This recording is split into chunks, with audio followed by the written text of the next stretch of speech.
I would say that don't put your toes in the water of sobriety. The one thing that I know about myself and other addicts and alcoholics, or anybody with any addiction that I've ever gotten to know, they all have a common trait, which is doing things and not finishing them. So when we make a commitment for sobriety, it's a way of life. It's kind of like a diet or it's exercise. It's not a one-day thing. It's not a month thing. It's a lifetime thing. And so making the commitment that this is a lifetime journey that's going to get beautiful beyond your wildest imagination, and jumping all in, not putting the toes in, doing the steps, all the difficult work, making the amends to people, increasing your network of sobriety, changing things, people, places, and things. And that means sometimes you have to leave friends that you love for your own good. That was Mark Rickert, and this is the SHAIR Podcast. It's time for the SHAIR Recovery Podcast, where we bring you amazing life-changing success stories from addicts and alcoholics all over the world who share their inspiring journey in recovery. And now, here's your host,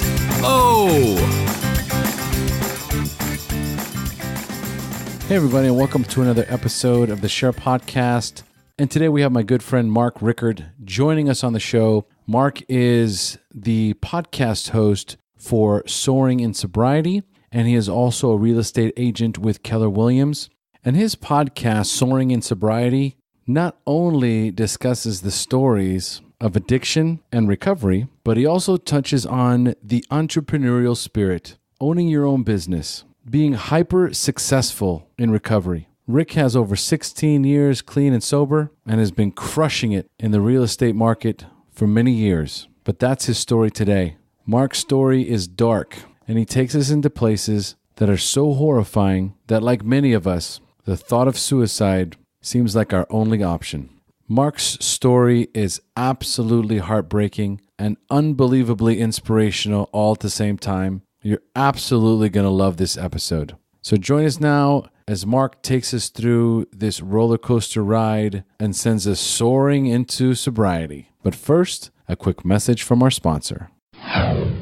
Organifi is an organic superfood supplement that takes 30 seconds to make with no blending, no juicing, and no cleanup. Organifi is a coconut and ashwagandha-infused green juice that is gluten-free, soy-free, dairy-free, vegan, and absolutely delicious. My wife and I drink it every single day. We absolutely love it. We've noticed a significant difference in reduced stress, in improved digestion, improved mental clarity, and it boosts our energy levels. So not only is it organic and upgraded with 11 superfoods, if you order now, you're going to get 20% off your order by using promo code SHAIR, SHAIR. So go to the Organifi website, www.organifi.com. Organifi is spelled ORGANIFI.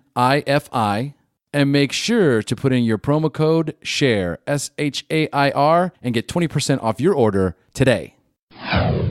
Okay, and if you're wondering what is the best way to support the show, well, one of the best ways to help support the SHAIR Podcast is to subscribe to the SHAIR Podcast on your mobile device. Whether you have an iPhone or an Android, whether you're listening on iTunes or Stitcher Radio, when you load up the SHAIR Podcast, please press subscribe. It is the best way for us to rank on iTunes and for people who are looking for recovery to easily find the show. And while you're there, please feel free to leave us a 5-star rating and review so that I can read it on the next episode of the SHAIR Podcast. And speaking of amazing reviews, we have a brand new iTunes review from NP Lola Bear, and the title is Listen Nightly.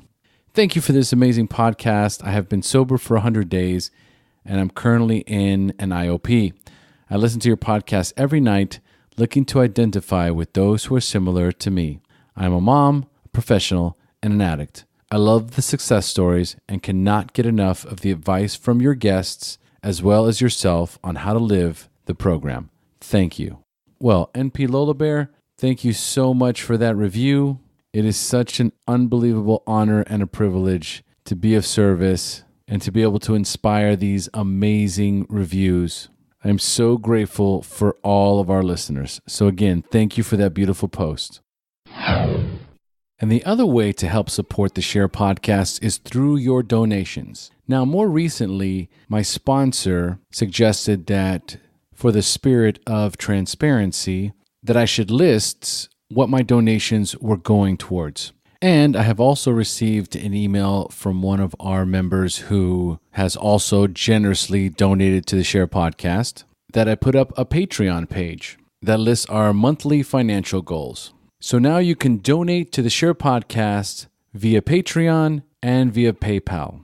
And what those donations will be going towards are audio production and editing, audio transcription, social media image designs, social media management and marketing, show notes, website media hosting, podcast media hosting, and our email hosting service. This is what our financial obligations are currently, and I've also listed those production costs on the Patreon page and in our donate page on the SHAIR podcast, again in the spirit of transparency. All the money that you donate to the SHAIR podcast will go to produce and grow the show. And once we reach those goals and are able to manage our current production needs completely through those contributions, then that will open up time to start to discuss additional offerings such as more episodes, t-shirts, hats, and things of that nature. So again, if you have the wherewithal to donate to the SHAIR podcast and would like to donate via PayPal or Patreon, then go to the SHAIR podcast website, www.theshairpodcast.com. Click on the donate button on the top right-hand corner of the page, or click on any of the PayPal or Patreon buttons throughout the website and make your donation to the SHAIR podcast today. Also, as a reminder, I am now a 12 Steps addictions counselor at Costa Rica Recovery here in Costa Rica. They have over 11 years as an inpatient drug and alcohol treatment facility. Their 30, 60, and 90-day programs are one of the most affordable treatment plans available for inpatient treatment. So if you or someone you know has a problem with drugs and alcohol and are considering going to an inpatient addiction treatment center, then email me at o@theshairpodcast.com to see if Costa Rica Recovery is the right fit for you. And you can also go to the website, www.costaricarecovery.net, which also features all the prices and services that we offer. And finally, if you have not joined the SHAIR Podcast private Facebook group that has now 3,100 addicts and alcoholics that are supportive, loving, nurturing, caring, compassionate, this is a place where you can share about what's going on openly and honestly in your life and immediately get help and suggestions from the other members. So it's a place where you can get help and you can also help others. You can be of service whether you have 1 day, 1 year, or 10 years, it doesn't matter. The SHAIR Facebook private group is a safe place to discuss recovery of any kind. So if you're not comfortable with going to meetings or you haven't quite figured out which recovery program you want to go to, but you know you have a problem with drugs and alcohol and you need a solid support group, then go to Facebook, go to the search bar, type in SHAIR private group, and the SHAIR Podcast private group will pop right up. Click on the join button and join us today.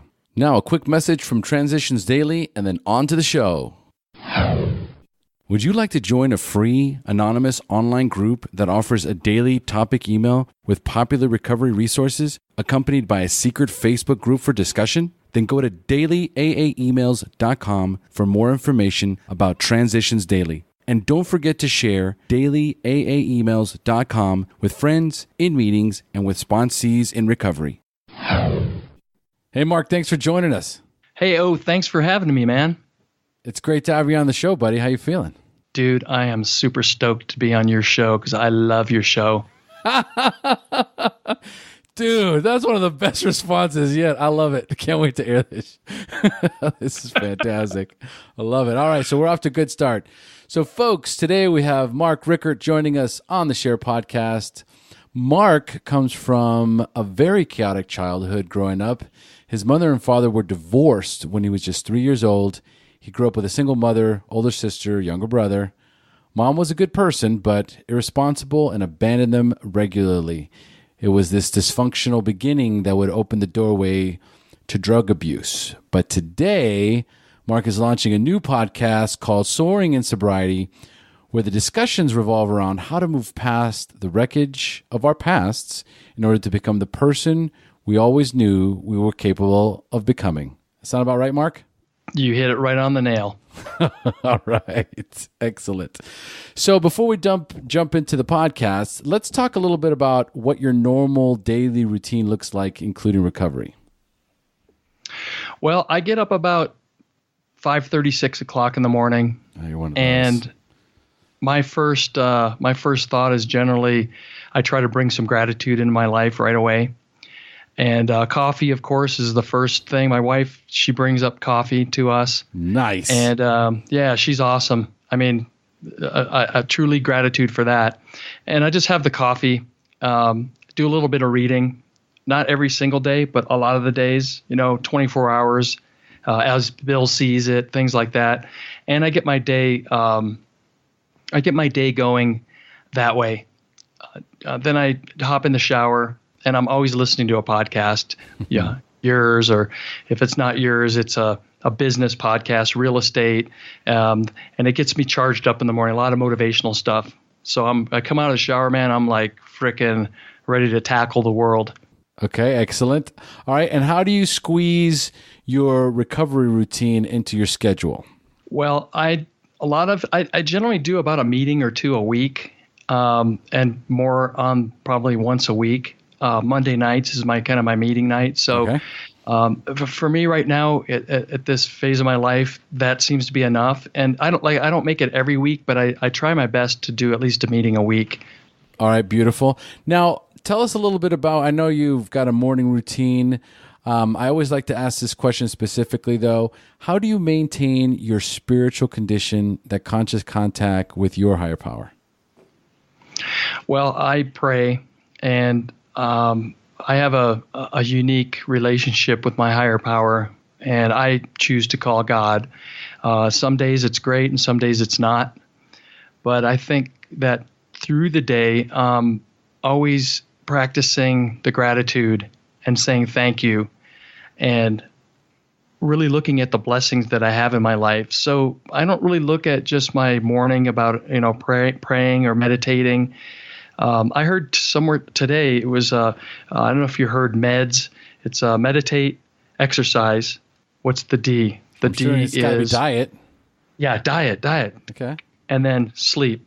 And all those things are really important. And so without really knowing it, I try to practice those in my life. But the spirituality, there are times when I'm just, really all for it, and other times when I'm not feeling too spiritual, and I really have to focus and go to meetings and start reading more and things like that. Well, that certainly does make a big difference when you're trying to connect. Going to a meeting is easy. You just bring the body, the mind follows, and then before you know it, you're plugged in. And then, of course, the readings. The readings always help you kind of ground yourself and also reconnect you to spirit. And I think it's crucial. It's why I asked the question. I love knowing what people's daily spiritual routine looks like as along with their other daily routines. Yeah, I wished I could say it was a little bit more organized. It's not so formalized, but it's definitely a very important part of my morning and my day. Beautiful, beautiful. All right, so tell us a little bit about what you do for a living. I own a real estate company with my wife.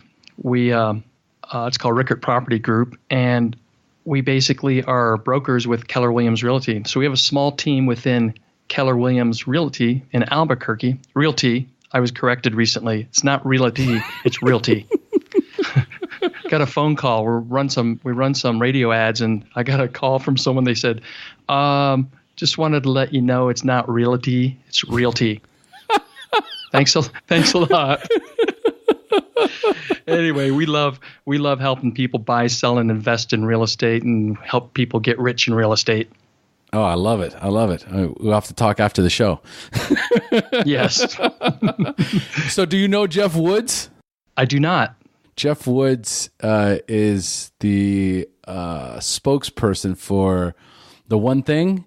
It's a book called The One Thing, and Sure. And who's the founders of Keller Williams? The two. Yeah, that's Gary Keller, man. Yes. Gary Keller is the bomb.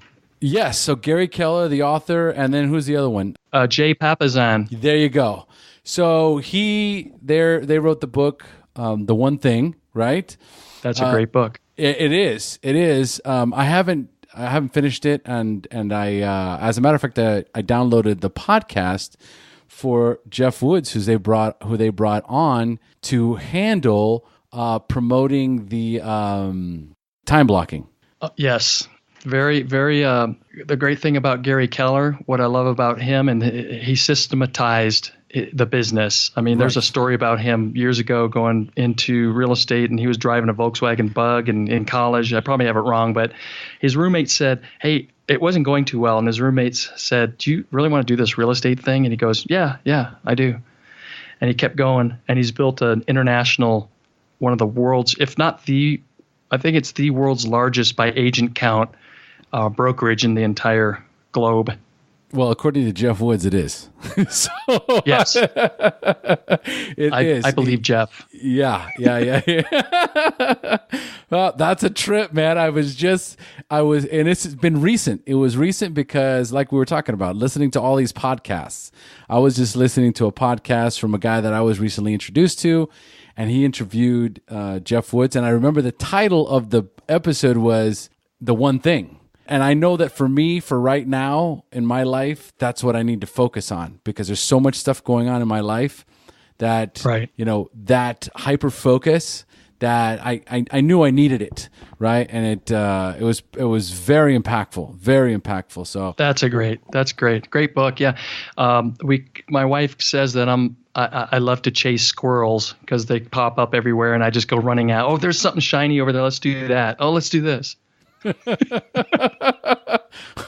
We're cut from the same cloth, my brother. Yes, sir. All right. So sorry guys, this is not an entrepreneur podcast. So we're going to get back on track. I'll talk to Mark after about the real estate. But tell us, Mark, how much clean time do you have and when is your anniversary date? Let's see. I like to say through the program and fellowship of AA and NA, I haven't found it necessary to take a drink or drug one day at a time for 5,815 days or 15.92 years. How's that? Spoken like a true businessman. Yes. And my anniversary, my birth date is August 11th, 2001. Well, that's fantastic, brother. So you're coming up on 16 years. That is wonderful. So tell us a little bit about what it was like real quick before we dive into your story. How old you were the first time you drank or used drugs, and more importantly, how did you feel in that moment? I remember it vividly. I don't remember a lot of things vividly, but those particular memories I do. The first time I used drugs was I smoked some pot, and it was like 5th grade. And I remember coming into class, and the teacher said something like, where were you? And, I was all just buzzed. And I said something like, who cares? And the class just roared laughing. I remember, that's a pretty cool feeling, man. I got everybody laughing here. I'm high as a kite, loving it. So that was my first time with something that would change the way I felt. As far as drinking goes, I was 9, and I was at my aunt's house, and they had whiskey on the counter, and so looked pretty good to me. So I took a pretty, at 9, we already know we're in trouble because I didn't take just a little. It's like, I'm going to down some of this stuff. It must be good. And sure enough, I drank to blackout and got sick all over the place that first time. At 9? At 9. And it must have tasted horrible. I don't know Oh, but wow. all I can say is some of us are sicker than others. I loved it. All right, dude, that's it. You're all warmed up. It's time for me to turn the show over to you, Mark. It's time for you to share your story, the battle against drugs and alcohol, the wreckage it caused in your life, when you hit rock bottom, and then finally your journey into recovery up until today. So, Mark, take it away. Thank you. Thanks again. And, why we laugh, I can laugh at things now, but I certainly don't think that it's funny at all, because a lot of what we all go through is pretty horrific, actually, when we put it out there. But we all have black humor, so we kind of we know what we're laughing about. Absolutely. Yeah. So yeah, like I said, the drinking started pretty early, and being the fact that I was in juvenile hall also at age 9, and that's what started things. I was in trouble, and really just misbehaving, doing a lot of pretty bad things, and got into drinking, and it made me feel good. So I got sent to a children's home when I was 10, and there were other substances to get high on there too, as well as drinking. But those were the early days of my drinking, and on and off it continued and got worse through my teenage years. I went to a foster home after I spent 3 years at this children's center, and the foster people, the foster parents, I should say, were pretty loose at the time. This was in the 70s. Okay. And so, they let me smoke. They were, I was drinking, I was doing acid and, just all kinds of stuff. Anything, I was the kind of guy like at a party, or you're my friend, you give me something, I take it. And I ask after, what was that? Right. Yes. Been there. Yes. So, it was fun. It was partying. I didn't think I really had a problem. Just like the party, man. I'm just a party guy. I'm not a smart guy. I'm just a party guy.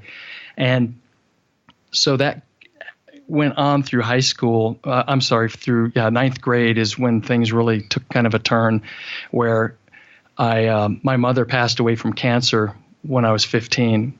So the way I looked at things at that time, was I had a broken home.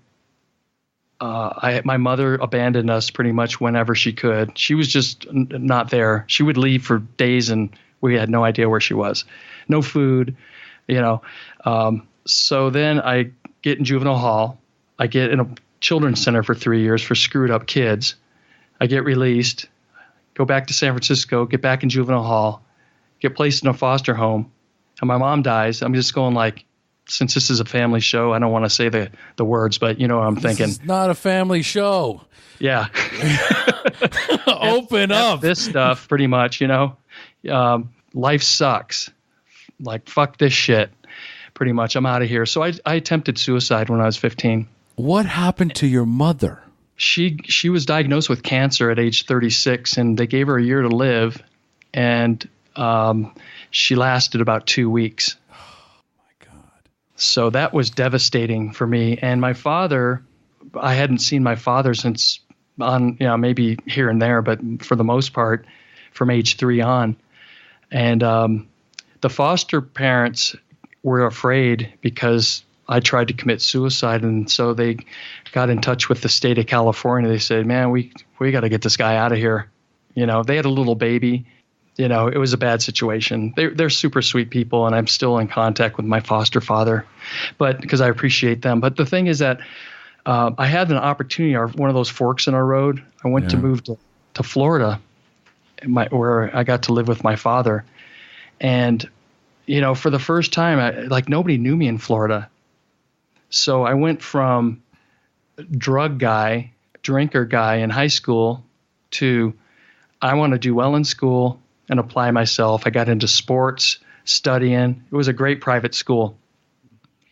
And little did I know my dad was trying to get rid of me to send me off to a boarding school. Oh, dude. God, No, it really wasn't. No, I'd say that kind of in jest. It really wasn't that. But think about this. I mean, here comes this guy who's like 15 with hair down to his shoulders to Florida, to a conservative family. I had a brother and sister I'd never met.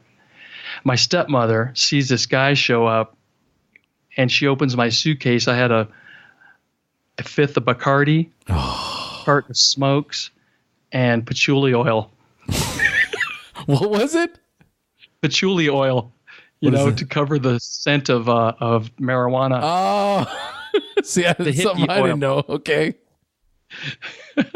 Awesome. So I think she probably kind of suggested to my father that maybe it's better he gets put somewhere where they can, keep an eye on him more. Right. Which turned out to be a great thing. It was a good school. So anyway, I went through high school. I did excel. And I was really, for the first time, I was feeling good. And senior year comes around, and I joined the Navy before I graduated from high school. And I met this lady on a bus, and she had a fifth of booze of some kind. I thought, geez, what if I brought that to school, man? I'd be the hero, right? Right. So I brought it to school. Anyway, we're all drinking and partying, and I got busted. So, got in pretty big trouble. So I tell those are kind of seem like meaningless stories to some extent, but it's just a little pattern of already the wreckage. Because I was voted all conference in basketball and won a bunch of, awards and things, and they took all that away. So that was kind of one of my first, I didn't realize at the time what that was, but it was some wreckage already starting. And consequences. What's that? And consequences. Yes. Yeah, exactly. Graduated from high school, went into the Navy, and I can't tell you how lonely I was in the Navy.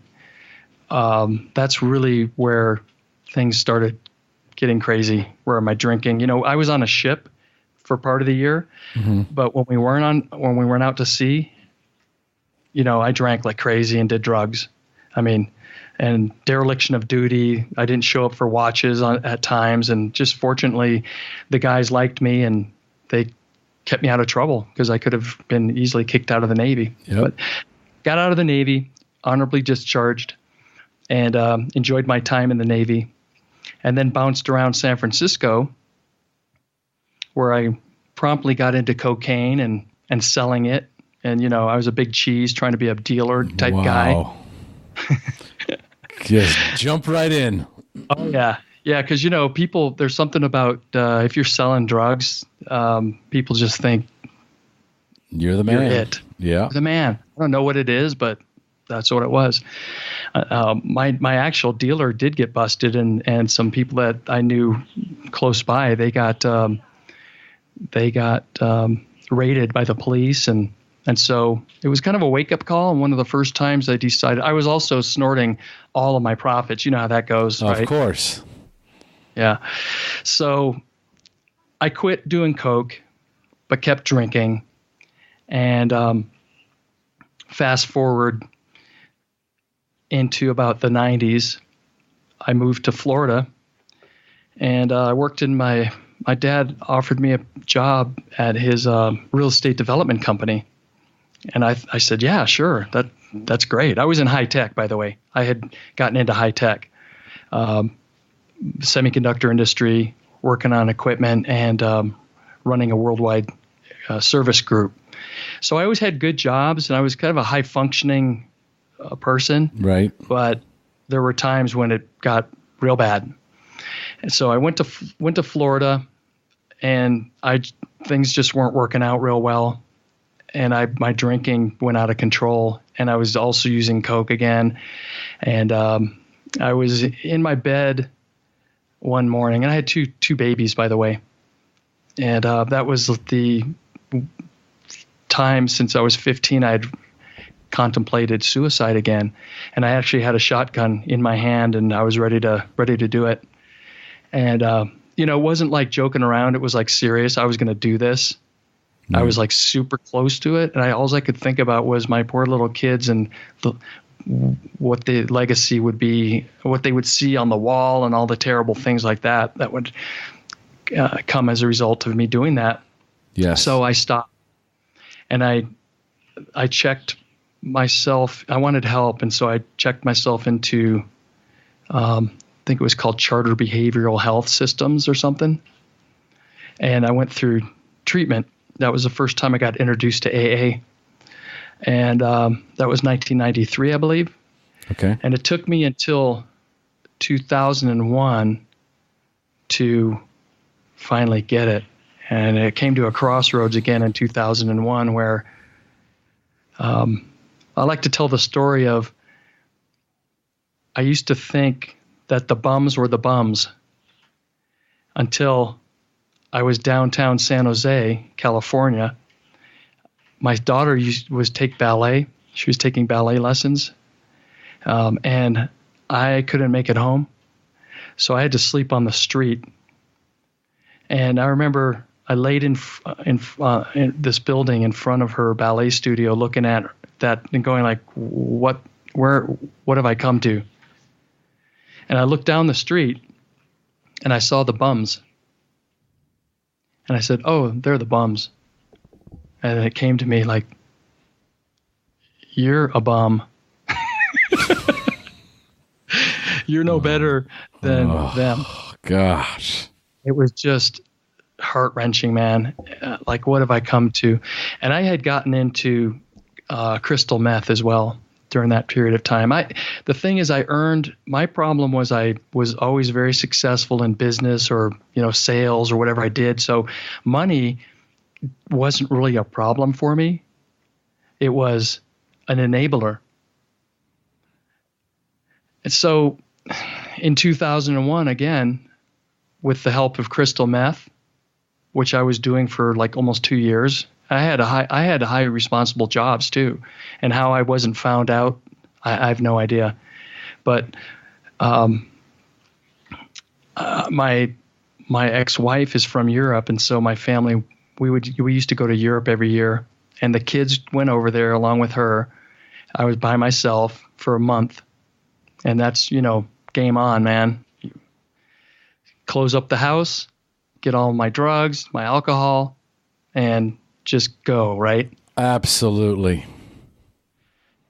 And it got so bad, I thought helicopters were after me.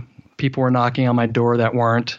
There were things under my bed. I had bugs crawling in my hair that weren't there. I mean, it was just, I can't even explain it, how bad it was. I was so depressed. And I remember looking at myself. I was doing the dishes one night, looking at myself in the reflection in the window, and I spit at the window, saying, "You don't stand for nothing. You're just a fucking loser, and you'll always be a fucking loser." And I went out to the garage. I started the car, and I was going to end my life. And I sat there. I thought, it's just going to be better. Everybody will be better off if I'm gone. I just caused too much pain. Mm-hmm. Too much pain for my kids really didn't know about what was going on because they were young and I kind of kept it out of the house for the most part. But, I just couldn't die fast enough. And when I turned on the car, I thought, maybe a half an hour that carbon monoxide thing will hit, right? And all that. Mm-hmm. I had a 3-car garage, so I had a lot more space to fill. And I looked around and I went, fuck, man, this isn't working. Yeah, but I was super depressed, but I remember just looking around like thinking, did you ever hear anybody know about Nick? I think it's Nick Cave and the Bad Seeds. He's a singer, super dark, depressing, but I like him a lot. But he had a song, and one of the lyrics was, "I can't even die eloquently," and so that's the way I felt. I can't even die. I'm such a failure. Shortly thereafter, I believe my higher power stepped in, because again, my kids came to my front of my mind, and I thought, Mark, you cannot do this to your kids. This is horrible. Stop. So I turned the car off, and I was in there half an hour easily. I don't know anything about killing yourself, but thank goodness it didn't work. And I decided to get serious about sobriety. And my ex-wife had come back a few days later, I said, I've been having some real problems, and I'm going to get sober. And she said, oh, bull, I've heard that before. And I was super serious, though. I just knew, when you know. Yeah. I was done talking about stuff. And I had gone to AA meetings. And the one thing I'll say about AA or NA, that saying that we're going to love you until you love yourself. Yeah. Man, was it true for me, because there was a guy in there. His name's Tony. He was this Mexican guy, tattooed all over the place. I always loved the dudes that are like rough and, from the joint. Oh, yeah. I get along with those guys, and I don't judge. And so Tony would come up to me. He goes, how much, every single time I was at a meeting, he'd go, how much clean time you got? I'd go, I got none, Tony. He'd give me a hug. He'd go, it's all right, Mark. Keep coming back, man. Love you, brother. And Tony, because of Tony, I kept coming, and I would be high, I'd go to meetings. But finally, it was that August 11th day. I went to a men's meeting. It was a Saturday morning, I'm pretty sure Saturday morning. I tried to overdose because I said, I'm either going to die or I'm going to get sober. I was okay if I died. I was. And so I downed everything I had and came to the meeting. Just, there was a doctor there, Dr. C, Jerry. And I took everything I could to stand up and announce myself. Hi, I'm Mark. I'm an alcoholic. And I sat down, put my head down because I was wrecked. Yeah. I literally felt like I should be in a hospital, but I knew I needed to get to a meeting. And I said to God, I used to have the deals with God that went, God, if you get me out of this, I promise, I swear I won't do whatever it is again. And this time it was, God, if you see fit to allow me to live, I commit to living my life in a different manner, a better manner, pretty much one that's going to glorify you without saying that, right? Right. So sat back down at the meeting. I was crying, hysterically crying. Guys put their hands on my back. Dr. C, he was nice and took me to his office. He drove me to his office. He said, you need to be seen. And he examined me and gave me, IVs and all kinds of stuff. And he examined my liver. He goes, how tall are you? I said, I'm 6'2". He goes, oh, really? I thought you were a 7-foot tall man. I said, what do you mean? He goes, well, your liver is inflamed it's as big as a 7-foot tall man would be. Oh. And what do we say at first, about that? You know what our first thought is? No, what is it? It's like, oh, bull, you're lying to me. That's bull. I'd be thinking, really? Thank you.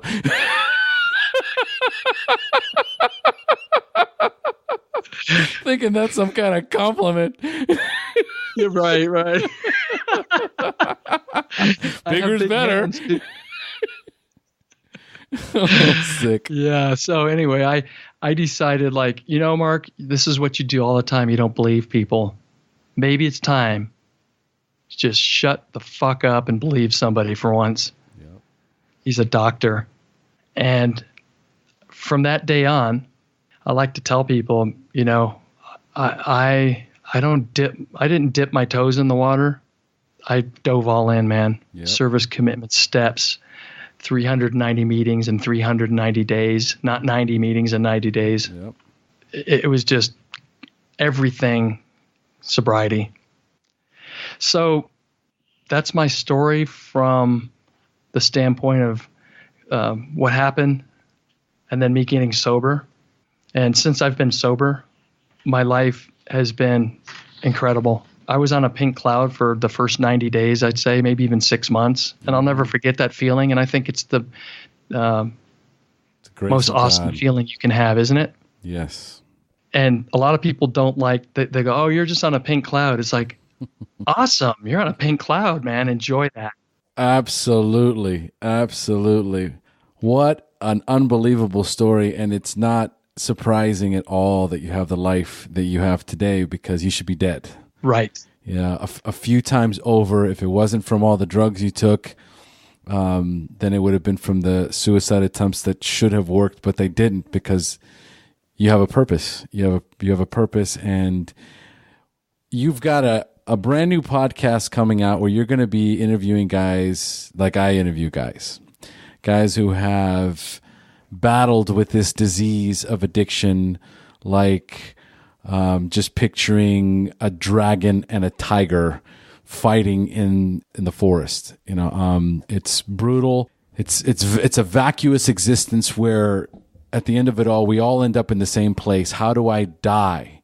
Because my existence here on this earth no longer serves me or anyone else. Just the opposite.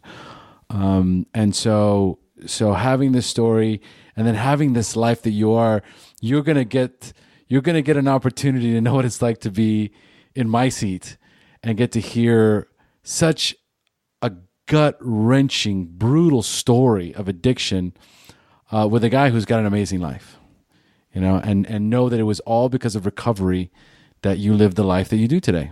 It's just absolutely a miracle, man. I love this. Beautiful. It really is. So I'm curious, though. There's a couple of things, because the story moves. The one that really gets me is you being there in the street, across the street from the daughter's ballet. There's not too many times where I can have a conversation with someone and I go back in time and I think about when my daughter was born and I was a complete you. I was absolutely a disaster. I wanted to die.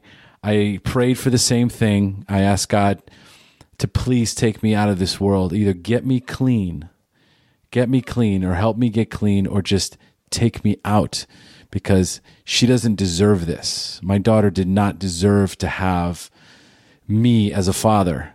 And so I'd like to know how old your daughter was at the time, and if she saw you out there. My daughter at the time, I believe, was, my math is terrible, 16 minus 28. What is that? Oh. 16 12? minus 28? You mean 28 minus 16? Yeah. See, I told you I'm dumber than a box of rocks. Yeah, I don't see that at all, but you can claim it all you want. So I think she was 12, and fortunately, it was early in the morning, around, I guess, 3 a.m. Okay, so you just knew you were across from her ballet class, but it wasn't during the day. It was just, you recognized where you were. Right. Yeah. Through the double vision and just, laying down, and all of a sudden it just hit me. You are in front of your daughter's ballet. And you're a bum. And I'm a bum. Oh, just these horrible, just aha moments that we have in our own addiction. Yeah, we have them in our recovery, which are fantastic. The pink cloud that you talk about, I rode that for a long time. Same like you, just like you. I had a nice 5-month pink cloud moment, and those are the things that kind of keep you. That's that springboard, the jump start into recovery.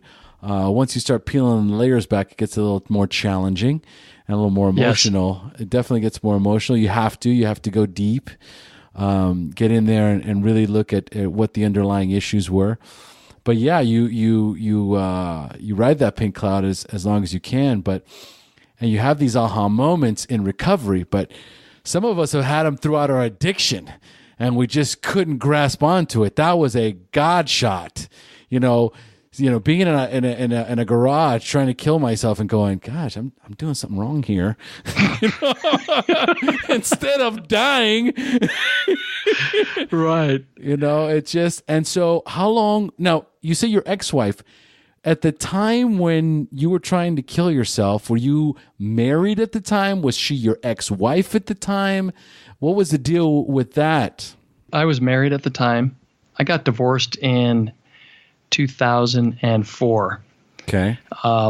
And so, yes, she was my wife at the time, and she had put up with a lot of stuff. Of course. I wasn't a good person. And, I made my amends to her, and, some of it has been accepted and some of it hasn't, but, she's a good woman, and, went through a lot, a lot of nights where she didn't know where I was, calls in the middle of 3 a.m. of I'm going to kill myself, and I'm driving to the Golden Gate Bridge. Drug-induced psychosis. Yes, and I seriously was. And like you said, through the grace of God, I'm still alive. How long were you married to her? I was married to her from 1989 through 2004. Okay. All right. This is something that I want listeners to listen to, because there is something that happens when we get clean and sober. And what happens is that we start to evolve, sometimes quickly, sometimes slowly, but as long as you stay in the program and you do the work, you evolve, you become a different person. And so true. Here's this woman that was with you all this time. You got clean in 2001. You got divorced in 2004. There was a 3-year overlap in recovery.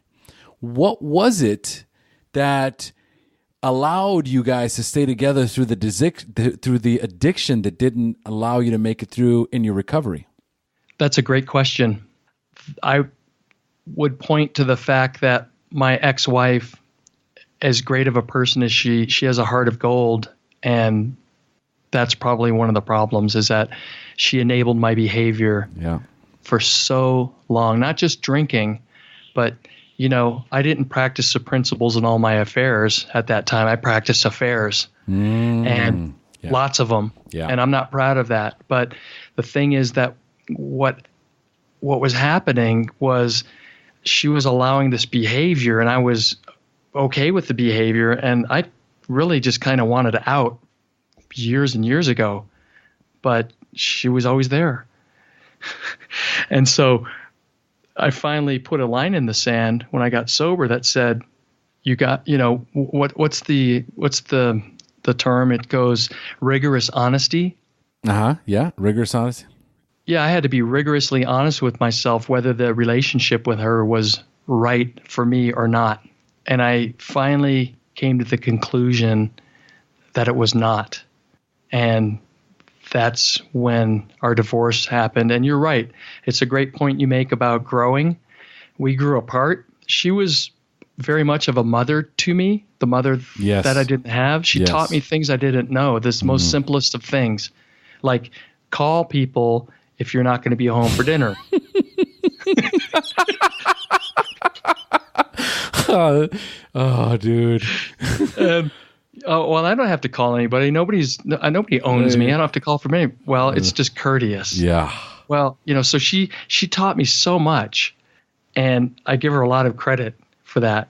So yeah, that's the story with my ex-wife. So it's very interesting, and I asked this because there's so much. I don't know if you've ever heard of the drama triangle or the codependency triangle. No, I haven't. Where you're playing one of 3 roles in a dysfunctional relationship. You're either the victim, the hero, or the aggressor. And so when one of those people in this dysfunctional triangle makes the change, because she was playing the hero and the victim, you obviously switch roles depending on the situation. Yes. You know what I mean? Good insight. Yes, Yeah. we did switch roles. Right. So you switch roles, constantly throughout this whole process.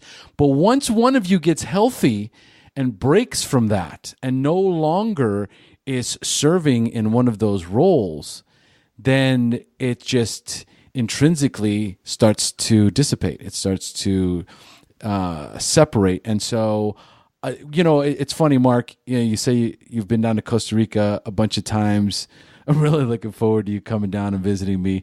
Your marriage, your life parallels so much to my story. As you were going along, I was like, yep, been there. Yep, been there. Yep, been there. I asked that question because I've been there. Right. My wife was enabling me. She would take me to the therapist. She would go online and look for medications to try and remedy the addiction. She would try and get me into meetings. She tried, getting me to stop hanging out with my friends. She would remind me that I needed to call, and let her know if I wasn't coming home for dinner. Right. Yeah. And then the reason you don't call, my excuse is always, well, why would I want to get beat up twice? I'm gonna get it when I get home. Right.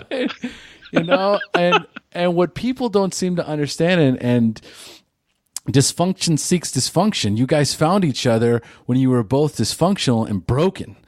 And once you start to repair your wreckage, it behooves them to do the same. How true that is. If we don't even want to go into all the dysfunction of how we got together and, all this. So yeah, that's a whole nother podcast. Yeah. But what's important for the listeners is that, I just did an episode last week about codependency.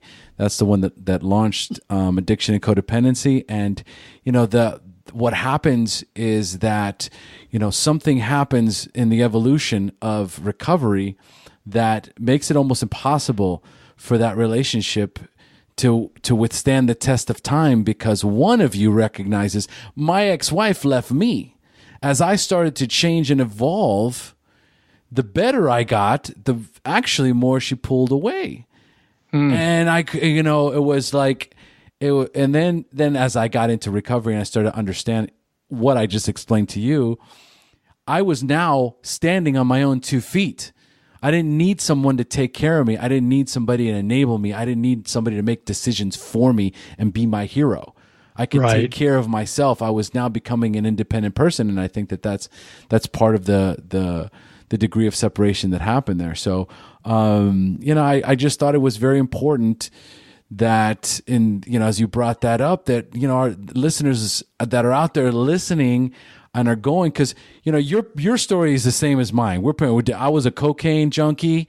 I was one of those guys that foxhole prayers, God, please, I promise I'm never going to do it again.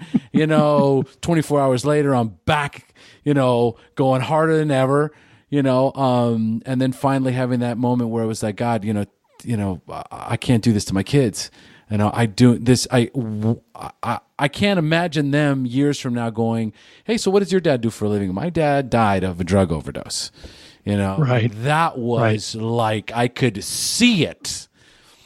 And I fought tooth and nail to get sober. And I think it's important that listeners out there know that, if you're, whatever you're going through, man, your journey is your journey. And you're going to find that most of the time, the people that have enabled you throughout the course of your addiction probably won't make it through your recovery. And it's the longer you hold on to it, the more painful it becomes for both of you along the way. I don't know if you agree with that.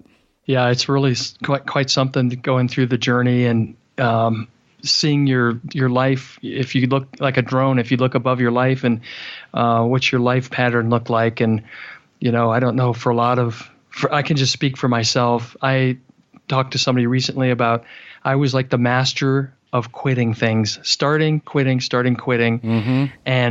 And so that was one of the things. And so when I got married, coming from a broken home, I didn't want my kids to go through that. That was a huge, deal. Like, I don't want my kids to be from a divorced family. Guess what ended up happening? And there's a book by Judith Wallerstein, I think's her name, called The Unexpected Legacy of Divorce. And I read that, I devoured it, and I stayed in the marriage a lot longer. But yeah, as far as get back to your sobriety point, the journey is everybody's journey, and relapsing, of course, nobody recommends it, but sometimes it's necessary. Absolutely. It happens more than it does not. That is for sure. So you're married now, correct? Yes, I'm married to a woman. Her name's Carla. She's an amazing individual. We just share, the vibe. The vibe we have is, I can't think of a better partner for me. She will cut my nuts off, dude, if I go out drinking. You married the same woman I did. My wife's already warned me. She goes, if you go back out and use, don't even tell me. Just come home, grab your shit, and get the fuck out. I don't want to hear it, and I don't want to see you. I'm not some enabling, codependent, crazy person. Yes. I think we need those types, don't we? Dude, totally. Healthy boundaries. Yeah, she's into sports too. We both love sports, and we love to travel. Oh, that's fantastic. How long have you been married? We have an anniversary this Friday. Actually, it's 10 years. We got together. I first met her 2003. Okay. When I was still married, but just at a conference up in Seattle, and I was being a good boy because I was practicing the principles in all my affairs. Mm-hmm. And then she contacted me in 2004 because I had a technology company at the time I had built in Silicon Valley. Okay. And her IT staff at her company was just terrible. And so I told her if she ever had a problem, let me know. I thought she was very, very pretty, and she's a Navajo. She's a Native American. So she got the long dark hair and dark skin. It's like, whoa. Yeah.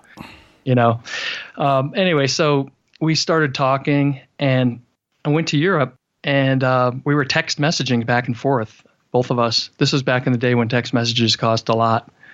And our bills were about like $1,500 each. What? Yes. Dude. I know. Isn't that crazy? It's ludicrous. Yeah. So, but yeah, we really enjoy each other's company, and a good match for me. Okay. So then from that moment, right? So you guys have been together for 10 years. When did the idea of this podcast come into? I mean, obviously it's a brand new podcast that's about to launch.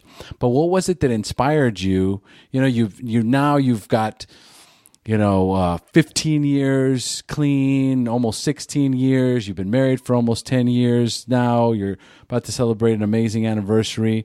Life is amazing. You're obviously doing very well in the real estate business. So what is it that is inspiring you now to launch this podcast? The reason that I wanted to start the podcast, I've always had a desire to help people my whole life. In fact, I was the guy that would stand up for the overweight person that got made fun of in school. I'd beat the shit out of them.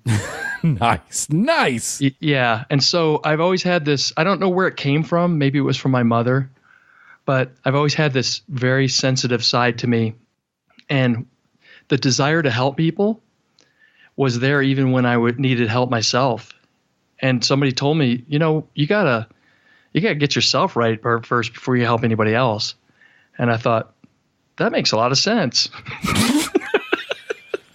So anyway, Carla and I, she's very, very similar to me in that we like to do things that benefits others. I've climbed mountains and raised money for hungry children. Like I climbed Mount Rainier, run marathons and raise money for, it usually has to do with disadvantaged kids. So when I was about 5 years into sobriety, I was sponsoring some guys, and I remember I was kind of frustrated, and I'm kind of a hard ass. I would say I'm a hard ass when it comes to sponsoring guys. It's like, do you really want this, or don't you want this? Because I don't have old school, baby. Yeah, I guess so. Yeah, I really just don't have time to fuck around. Okay, because when I wanted it, I wanted it. Yeah. Go to any lengths, as they say. And so I found that a lot of the guys I had sponsored didn't really want it, and I stopped sponsoring guys. I said, this is bullshit. But I knew that I needed to do something. So I used to do prison ministry and bring the meetings to, the prisons and things like that. I enjoyed it. Some forgotten brothers and sisters in prison. Absolutely. And that really wasn't enough either, because you can't really develop a relationship.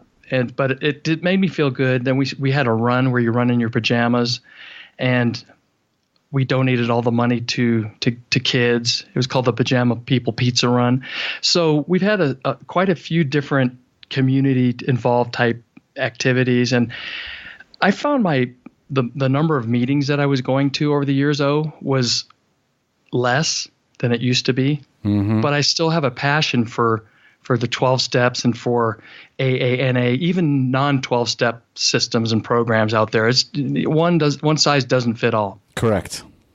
So I started just falling in love with podcasts. But before I get to why I did it, and I'm just kind of it's a long story, but the main thing was this. I used to sit in the meetings and I would see successful people that were successful in business, in life, and I never felt like I was going to get there. For an example, I met guys that own businesses that were very successful, and I'm obviously very into business, and I've talked to a lot of people in recovery that don't really believe in themselves that they can be successful. I call it like a rock star in business and be in sobriety. I also feel like becoming wealthy is, for some people, important. And for those that are in sobriety, it seems like we get tamped down, where you're not supposed to be wealthy. You're not supposed to be successful. You're supposed to stay like on the lower rungs of life, because you're a drug addict and you're an alcoholic and you're a gambler and you're overweight or whatever. And I really don't like that, because I say, up from the ashes, yes, you can. And so I wanted to bring a podcast to people that would incorporate, I'll call it the successful side of sobriety, where the focus is more on strength and hope, and lighter on the negative experiences, and also tips on motivation, on starting a business, finance, investing in real estate, a more holistic view of what's out there in sobriety. Does that make sense? Absolutely. I couldn't agree more. And I think that we do. We pigeonhole ourselves sometimes, and I don't think it's just recovering addicts. I think there's people in general out there that have limiting beliefs about themselves, just based on how they were raised, and it's important. That's why I started listening to entrepreneur podcasts. That's why I like watching inspirational movies, because that's what I want. I want to do the same thing. I want to evolve like the phoenix rises out of the ashes. The same concepts, right? And doing the greatest amount of good and affecting the maximum amount of people, doing the greatest amount of service. You know what I mean? And I absolutely agree with you 100%. Yeah, I know some guys, they used to shoot up heroin under a bridge, and now they're, multimillionaires. And it's not just all about the money. It's really, the money is the byproduct of a goal that's been set and attained. So, there's a lot of, like, wealth is the new F word, I call it. People are against wealthy people because they're bad people and they make too much money and they take advantage of people and all these things. And I say that's bull. There are plenty of really great people who are wealthy that give back. And, the guy that used to shoot up heroin that now has, juice bars all over the place, and super successful guy, right? Yes, it's is it the Sunrise or is it Yes. what? Yes. The Sunrise Smoothies or something like that? Yes. Over in Southern Cal. Yeah, and I forget his name. Yeah, I'll get his name. Yeah, we're both sitting here like I know exactly who you're talking about. He was featured on Rich Roll, and it's an amazing story. A drug addict, heroin IV user in the streets, and now hyper successful entrepreneur, hyper successful. His name is Khalil Rafti. Yes. Sun Life Organics. There you go. That's the one, Sun Life Organics. Yeah, there's a great story about a guy, and he gives back. And there are lots of these stories out there. Well, I love what you're doing, man. Absolutely. And I love that you're on my podcast, brother. It's an honor. Thank you. I'm also honored, and I love what you do, man. I don't miss your show. I don't miss an episode. I got you dialed in, man. I got you in my favorites and Stitcher and iTunes, Google Play. I hope everybody's taking notes. Gotta subscribe, man. Right, gotta subscribe. He's listening. I love it. All right, beautiful. All right, Mark, so we're going to start closing up, man. The way I like to do that is for the newcomers. So I'm going to ask you 5 questions about your early recovery, and I want you to respond with inspiring answers you can share with our newcomers. Are you ready? I'm ready. Let's do this. All right, number 1. What was keeping you from getting clean or staying clean when you first got introduced to recovery? I didn't think I had a problem, and so I believe that my denial was so strong that it wouldn't allow me to see really what was going on and the damage I was causing to myself and other people in my family, my relationships. Denial is strong. To me, it was like, I'm just a party guy. That's just what I was cut. My cloth, I was cut from the cloth of being a party guy. Yep. And I accepted that. I didn't know that I had other, I mean, as dumb as it sounds, I really didn't know the power of choice at the time. I thought this was my destiny. I was a party guy. Man, I got to tell you, dude, every time you say a little bit more about your story, I am right there with you. That was actually my excuse. All right. It was like, this is what I do. Right. Like, why not? Why? I mean, like, this is just the choice I'm making. This is the road. This is my journey. Like the most ridiculous, asinine, just, oh my God, denial, thick as a stick of butter. You know what I mean? Dense, man. I love it. Oh my God. All right. So then tell us, Mark, when you had your aha moment, tell us about that point, that spiritual awakening in your recovery when you accepted that you were powerless over drugs and alcohol, but for the first time developed the hope that you could recover. Had a sponsor after I got out of rehab. I hated the guy. He was my first sponsor. Somebody said, you got to get a sponsor. And I'm like, what? So I picked this guy. He's just I usually pick the arrogant, like beat you up kind of people, right? I don't know why. I couldn't pick like a nice guy. So he was a douchebag, but it just gets better. And he told me, in all these cliches, I'd go to these meetings and the cliches, it was like, oh my God, I'm so sick of this cliche stuff. And he said, Mark, I just want to let you know something. I'm glad you're here, but this program is going to fuck up your drinking for the rest of your life. And I didn't quite know what he meant. And all I remember is, what does that mean? Okay, fine, great, see you later. Until I went out again and again. And again, and I have I don't know if you can hear this. Oh, I hear it. Those are white chips. I have more. It sounds like you got more white chips than you have the whole collection of actual chips. Yes. I used to brag that I have more white surrender chips than anybody I know. Oh, and so my God. The aha moment was that, yes, my drinking had been fucked up for the rest of my life. And maybe it's just time to listen to other people. And like when the doctor told me about my liver, it's time to start listening. Like put the sock in the mouth. Take the cotton out of your ears and stick it in your mouth. There you go. That one. Oh, yeah. And so that's what I did. So that was one of the aha moments, was basically just start doing what people say, stop questioning everything, and the magic is supposed to happen, and I have faith. So I did. That is fantastic. You know, the thing about somebody who's got 15 years is that you went to old school recovery. You know, I've got 14 years, so I had the same old assholes that were breaking me down. All right. I mean, you'd come in, it's the same shit, man. Right. It was, they come in and they'd actually kind of like even have one eyebrow up, staring at you as you're walking in the room, right?